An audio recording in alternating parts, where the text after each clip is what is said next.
Long ago, in the land of Israel, there lived a young boy named David. He wasn't born a warrior, nor was he from a royal family.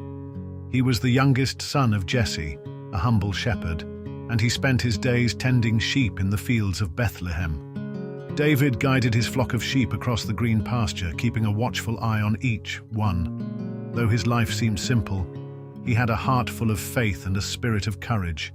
He loved music and often played his harp while watching over the sheep. As he sat on a rock strumming his harp, he would sing praises to God. But David's story wasn't destined to remain in the quiet fields of Bethlehem. Soon he would find himself on a path that would change not only his life, but the fate of an entire nation. Meanwhile, the Israelites were in the midst of a crisis. Their enemy, the Philistines, had gathered their army for war. Among them was a warrior so fearsome, so massive, that his very presence struck terror into the hearts of the bravest soldiers. His name was Goliath. Goliath was a giant of a man clad in heavy bronze armor. Each morning and evening he would step forward, his thunderous footsteps echoing across the valley, and taunt the Israelites. "Why do you come out to line up for battle?" he roared.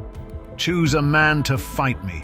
If he defeats me, we will be your servants, but if I defeat him, you will serve us." For 40 days, Goliath continued his taunts. Fear gripped the Israelite camp, and no one dared to face him. One day, David's father, Jesse, called him. "Take this food to your brothers who are at the battlefield," Jesse said. "See how they are doing, and bring back news." David set out early the next morning and arrived at the camp just as the army was going out to its battle positions. He found his brothers among the soldiers and greeted them. As they spoke, Goliath's voice echoed once more across the valley, mocking the Israelites. David listened to Goliath's taunts, and something stirred within him. While the soldiers saw a giant too strong to defeat, David saw an opportunity to show the power of his God. He turned to those nearby and asked, "Why isn't anyone fighting him? He's defying the armies of the living God." Word of David's boldness quickly spread, and soon he was brought before King Saul. When David stood before King Saul, the king looked at him with concern. David was only a boy, but his eyes were filled with determination. "Your Majesty," David said, "I have fought lions and bears while protecting my father's sheep. The Lord who rescued me from them will rescue me from Goliath." Saul studied David for a moment, then nodded solemnly. "Very well. May the Lord be with you," he said. The soldiers tried to dress David in armor, but it was too big and heavy for him. "I can't wear this," David said, removing the armor. Instead, he picked up his shepherd's staff and sling and went to a nearby stream to select 5 smooth stones. Armed only with his faith, a sling and 5 stones, David stepped onto the battlefield. The Israelite and Philistine armies stood on opposite hills, watching intently as David approached Goliath. The giant sneered at the sight of him. "Am I a dog that you come at me with sticks?" he mocked. "Come here, and I'll feed your flesh to the birds and wild animals." But David was undeterred. "You come against me with a sword and spear," he declared, "but I come against you in the name of the Lord Almighty.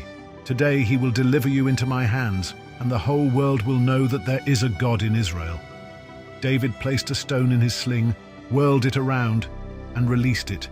The stone flew through the air and struck Goliath squarely on the forehead. The giant stumbled, then fell to the ground with a thunderous crash. With that single stone, David defeated the giant. The Israelites erupted in cheers and chased the Philistines away, securing a great victory. David's courage inspired the entire nation. As David stood on a hill looking over the battlefield, he reflected on what had just happened. This timeless tale teaches us that true strength comes not from weapons or armor, but from faith, courage, and the belief that even the smallest among us can overcome the greatest of challenges.